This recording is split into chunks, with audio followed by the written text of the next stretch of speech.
নমস্কার বন্ধুরা, আপনারা দেখছেন পূর্ণ ব্রহ্মজ্ঞান ইউটিউব চ্যানেল। আমি চন্দন মুখার্জি আপনাদের সঙ্গে। আজকে আমরা যে বিষয় নিয়ে আলোচনা করব, আশা করি আপনারা থাম্বনেলে দেখে নিয়েছেন আজকের আলোচ্য বিষয় কি। হ্যাঁ বন্ধুরা, ঠিকই দেখেছেন আপনারা। আজকের আলোচ্য বিষয় হলো, যদি আপনার দ্বিতীয়ভাবে কেতু থাকে তাহলে আপনি কি ধরনের ফলাফল পেতে পারেন এবং কি বা তার প্রতিকার। ছোট ভিডিওটাকে না টেনে শেষ পর্যন্ত যদি সঙ্গে থাকেন তাহলেই ফুল ইনফরমেশন পাবেন, নচেত নয়। দেখুন, দ্বিতীয়ভাবে কেতু অনেকটা ওই তাকে ধরি ধরি বলেও তারে ধরা গেল না, একটা গান আছে না? মানে আপনি ভাবছেন যে এটা আমার এই আমার করতে গিয়ে অনেক কিছুই আপনার হাত থেকে ফসকে যেতে পারে। আমি বোঝাচ্ছি, ব্যাপারটা ক্লিয়ারলি আসছে আস্তে আস্তে। দ্বিতীয় ভাব মানে কি? দ্বিতীয় ভাব মানে আপনার বল বচন, কথাবার্তা। দ্বিতীয় ভাব মানে আপনার খাবার। দ্বিতীয় ভাব মানে আপনার সেভিংস মানি, আপনার ফিক্সড ডিপোজিট, ব্যাংক ব্যালেন্স। দ্বিতীয় ভাব থেকে বিচার করা হয় আপনার আত্মীয় স্বজন। তাই দ্বিতীয়ভাবে উদাসীন কারক প্ল্যানেট, যদিও এটা উপগ্রহ বা ছায়াগ্রহ, যদিও এটা ছায়াগ্রহ কেতু, কিন্তু 9টা গ্রহের মধ্যে তাকেও একটি গ্রহের দরজা দেওয়া হয়েছে, ঠিক আছে? তাহলে এই কেতু যখন দ্বিতীয়ভাবে বসে থাকবে, সেক্ষেত্রে কি করতে হবে? যত আপনি আত্মীয় স্বজনদের ব্যাপারে কিউরিয়াসিটি দেখাবেন, তাদের প্রতি একটু দরদ দেখাতে যাবেন, তত বাঁশ খাবেন। বুঝতে পেরেছেন? যেচে পড়ে আত্মীয় স্বজনদের সঙ্গে যদি একটু বেশি মেলামেশা করতে চান, মতবিরোধ হবে, আপনাকে তারা পছন্দ করবে না, ঠিক আছে? বুঝতে পারবেন আপনারা যে আপনাকে তারা পছন্দ করে না, বুঝতে পারবেন, বিরোধ হবে, মতবিরোধ হবে, মনের মিল থাকবে না, কুকথা বলবে। দ্বিতীয়ভাবে ঠিক সেম কেতু যদি থাকে, সব সময় আমার এত লাখ টাকা রয়েছে, আমার 10 ভরি সোনা রয়েছে, সবসময় আমার করতে যাবেন না।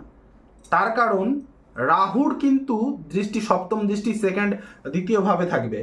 আমার করতে গেলেই কিন্তু বাঁশ খাবেন, এটা জেনে রাখবেন। আমি কিন্তু খতিয়ে বিচার করি।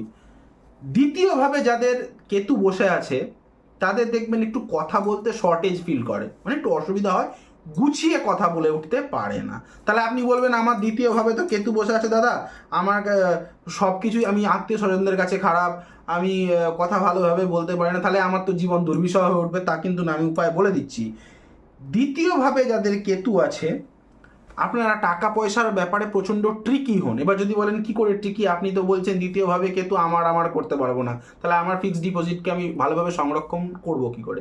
যাদের দ্বিতীয়ভাবে কেতু, অবভিয়াসলি রাহুর দ্বিতীয়ভাবে দৃষ্টি থাকবে, সেক্ষেত্রে আপনারা কোনো একটা খাতে, যে খাতা বলে না ব্যাংকের খাতায়, টাকা না জমা করে 2টো বা 3টে ব্যাংকের অ্যাকাউন্টে চারিয়ে জমা করুন। তাতে একটা যদি কখনো ফ্রডবাজি হয়, অন্যগুলো বেঁচে যাবে। বুঝতে পেরেছেন? হয়তো দেখা গেল আপনি কোনো নাম নিচ্ছি না, কেন কোনো ব্যাংক আমাকে 1 টাকাও দেয়নি, প্রমোট করছি না কারো। একটা ব্যাংকে আপনার খাতা রয়েছে, আরও একটা ব্যাংকে খাতা খুলুন, এটা বলতে চাইছি। LIC লাইফ ইন্স্যুরেন্স করুন, আপনি পোস্ট অফিসে জমা রাখুন। বিভিন্ন খাতায় যদি আপনি টাকা রাখতে পারেন, দ্বিতীয়ভাবে কেতু যাদের আছে, তাহলে দেখবেন জীবনে স্ট্যান্ড করে গেছেন।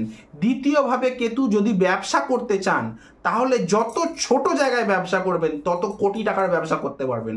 ছোট জায়গায় দেখবেন, আপনারা দেখবেন হাই রোডের উপরে এইটুকু ছোট্ট দোকান, হয়তো মানুষ দুটো গেলে দাঁড়াতে পারে না কাউন্টারের সামনে, কিন্তু সেই দুটো মানে ওই ছোট্ট দোকানটার ভেতরে আবার মাচা করে রেখেছে, এত মাল রেখেছে, কোটি টাকার ব্যবসা হচ্ছে, দিয়ে শেষ করতে পারছে না। সেই রকম দ্বিতীয় যদি কেতু থাকে, আপনি ইচ্ছাকৃতভাবে যত ছোট জায়গায় ব্যবসা করতে পারবেন তত ভালো। দ্বিতীয়ভাবে যদি কেতু থাকে, ধরে নিন আপনি ব্যবসাটাকে ডেভেলপমেন্ট করতে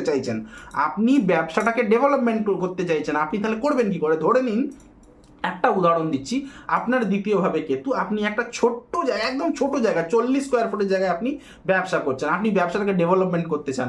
একটা দুটো দোকান ছেড়ে আরেকটা কিনে নিন, দরকার পড়লে সেটাকে গোডাউন করুন, বা সেটাকে এখানে মেন কাউন্টার ওখানে নিয়ে এটা গোডাউন করতে পারেন, কোনো আপত্তি নেই। তাহলে কিন্তু আপনার 2 থেকে 3টে, 3টে থেকে 4টে, এবং এইভাবে আপনি উন্নতি করে যাবেন। নইলে যত জায়গা বড় হবে, তত কিন্তু বাঁশ বেশি খাবেন, জেনে রাখবেন। দ্বিতীয়ভাবে যাদের কেতু আছে, তারা যখন ফ্ল্যাট কিনবেন, নিজেদের টাকা পয়সা ইনভেস্ট করে যখন ফ্ল্যাট কিনবেন বা কোনো রকম বাড়ি কিনতে যাবেন, চেষ্টা করবেন গলি, যে হয় না গলি আমরা বলি রাস্তায়, সেই গলির শেষ প্রান্তে যদি বাড়ি হয়, তাহলে কিন্তু সেই বাড়ি থেকে আপনারা বিশেষ উন্নতি করতে পারবেন। তার কারণ কি? কেতু হচ্ছে একটা যে সাপের শেষ প্রান্ত, তাই শেষ প্রান্তে বাড়ি আপনার বাস্তুদোষ না থাকার কথা, জেনে রাখবেন। দ্বিতীয়ভাবে যাদের কেতু থাকে তারা যদি ফ্ল্যাটও কিনতে চান, তাহলে দেখবেন একটা ফ্ল্যাট ভালো একটা কমপ্লেক্স বিল্ডিং যখন আপনি যাবেন, সেই ফ্ল্যাটের শেষ দিকের গলির একদম যেখানে হয়তো দেখুন, আপনি যদি ব্যবসাও করতে চাইছেন না, দেখবেন অনেক আজকালকার বিল্ডিং আছে 24 তলা 25 তলা, তার নিচে মার্কেট বসেছে। আপনি চেষ্টা করবেন কোণের দিকে শেষ প্রান্তের গলি, যেখানে একটু লোক কম যাবে, ভাবছেন আপনি লোক কম যাবে, কিন্তু লোক ওখানে বেশি যাবে, লোক ওখানেই বেশি যাবে। একটু কোণের দিকে, একটু গলির দিকে, কোণ মানে কি গলি, কোণ মানে ক্যারামের কোণ বলছি না, একটু গলির দিকে যত ছোট জায়গায় ব্যবসা করতে পারবেন সেই জায়গায় আপনি ডেভেলপমেন্ট করবেন, এবং ওই কমপ্লেক্স বিল্ডিংয়েরই ধরে নিন ওই কমপ্লেক্স বা আলাদা আদারওয়াইজ কোনো জায়গায় আপনি ফ্ল্যাট কিনতে চাইছেন, আপনি চেষ্টা করবেন সেই বিল্ডিংয়ের কমপ্লেক্সের শেষ দিকে ফ্ল্যাট কেনার, এবং ছোট ফ্ল্যাট কেনার চেষ্টা করবেন। ধরে নিন আপনার ফ্ল্যাট, ধরে নিন আপনি প্রথমে কিনলেন 350 স্কোয়ার ফুট, কোনো দরকার নেই 1200 স্কোয়ার ফুটের আপনার ডিমান্ড আছে, আপনার বাড়িতে লোক সংখ্যা বেশি, কিন্তু 1200 স্কোয়ার ফুটের ফ্ল্যাট আপনার কেনার দরকার নেই। প্রথমে আপনি 350 স্কোয়ার ফুটের ফ্ল্যাটে ঠাসাঠাসি করে থাকুন, 2-4 মাস পর 10 মাস পর যখন আপনি গ্রোথ করবেন, উন্নতি করবেন, দেখবেন আর ওই বিল্ডিংয়ে আর একটা ফ্ল্যাট কিনে নিলেন।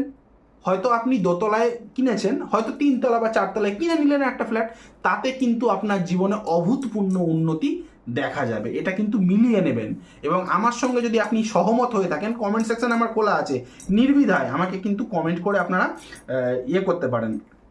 দ্বিতীয় কেতু যদি আপনার জন্মছকে থাকে, দ্বিতীয় কেতু হচ্ছে কি আপনার খাদ্য। আপনি মুখ বুঝে খাবারটা খেয়ে নিন, কোনো রকম উচ্চবাচ্য করবেন না যে খাবারে নুন বেশি হয়ে গেছে, একটু মিষ্টি বেশি হয়ে গেছে, এই দেখে রাখতে পারিস না, খাবারটাকে নষ্ট করিস, দুবেলায় তো মানুষ খাবে রে বাবা। কোনো রকম টোন করবেন না, তাহলে কিন্তু আপনার উদাসীন প্ল্যানেট কেতু আপনাকে ভালো ফল দিয়ে যাবে। এটা মিলিয়ে নেবেন। আমি প্র্যাকটিক্যাল কথাগুলি বলি যেগুলি কখনো কোনো বইয়ে পাবেন না, ঠিক আছে? এবং মানে আপনার দ্বিতীয়ভাবে কেতু মানে কি বলুন তো, কেতু হচ্ছে উদাসীন কারক প্ল্যানেট, আপনাকে ওই সন্ন্যাসীর মতো ব্যবহার রাখতে হবে, ত্যাগী টাইপের, যে সব কিছুই বলবেন যে আপনার কাছে আছে অনেক টাকা পয়সা থাকতে পারে, আমার করবেন, আপনি বলবেন যা আছে সব তোদের জন্যেই, বা যা আছে সব ভগবানের কৃপায়, ঠিক আছে? দেখবেন ভালো থাকবেন। ভিডিওটি ভালো লেগে থাকলে লাইক করবেন, কমেন্ট করবেন, বেশি বেশি করে শেয়ার করবেন ফেসবুক পেজে, আপনার হোয়াটসঅ্যাপ, এবং আমাকে দিয়ে যদি কনসালটেশন বুক করাতে চান তাহলে স্ক্রিনে দেওয়া নাম্বারে কল বা হোয়াটসঅ্যাপ করে কনসালটেশন বুক করিয়ে ডাইরেক্ট কুষ্টি বিচার করাতে পারেন। আমার নাম্বার হলো 9619396811। আরেকবার বলি, 9619396811। আজ ভিডিও এখানেই শেষ করলাম, দেখা হচ্ছে নেক্সট কোনো ভিডিওতে, নেক্সট কোনো টপিক। তখন পর্যন্ত ভালো থাকুন, সুস্থ থাকুন।